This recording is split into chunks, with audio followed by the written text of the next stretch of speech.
All right, here we go. Andy Katz here for NCAA.com and March Madness with Tom Izzo. You guys handled Wisconsin at this juncture with one more game to go in the Big Ten. Where do you assess where this team is at as you get ready for the Big Ten final and the NCAA tournament, where you may be, who knows, a 1, but definitely at least a 2? Yeah, I'm concerned about it because, we've had some injuries and, we got some right now. And, these 3 games in a row is tough but exciting. I mean, how can you beat this? You get to play for another championship. We just did that a week ago. And, that is a privilege. That's not the norm. That's a privilege. And so who knows who will play yet, but I know this. It's going to be a chance to play for a championship. That almost supersedes a rivalry or a Minnesota or anybody else. It's about your team trying to be the only one left standing.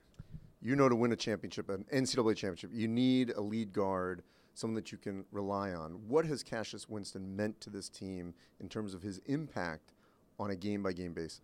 We got some pretty good players in this league, and you've done an incredible job of showing that to everybody and things I've read and seen. And I just think that when he's the MVP by the media and the coaches, there's a lot of people have a lot of respect because there's some very good players in this league. And if they were with him every day like I am, you'd even like him more, I mean, it's amazing at halftime of the game, against Wisconsin, I wasn't even sure he was going to be able to go. He hurt his ankle a little bit. He's been pretty beat up a little bit. And you know what? He showed some grit, and that's just one more step in this evolution of a great point guard. And I was really proud of him for that. And we've got a guy that can run a team, and that is needed in the NCAA tournament. And Tom, so often teams know who they are when they get to the NCAA tournament, know their rotation.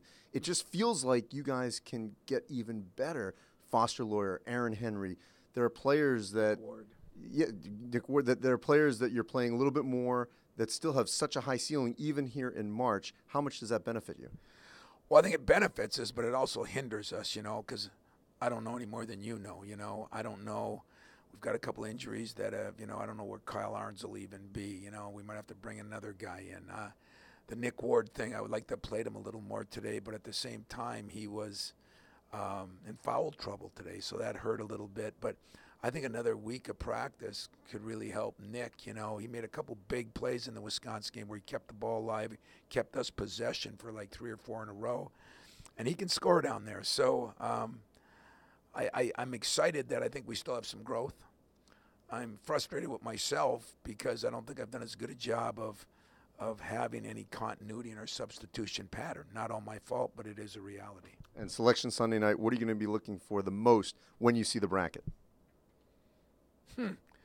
Probably who we play, but I don't know. I'm always one that I hope we're somewhat close, and we should be because of the parents and the families and all of our fans. But I just look at it. I'm not one of those guys that sit there and say, oh, we got to play this team. I mean, I've been a 7 seed and got to a Final Four. I've been a 1 seed and got beaten the first weekend.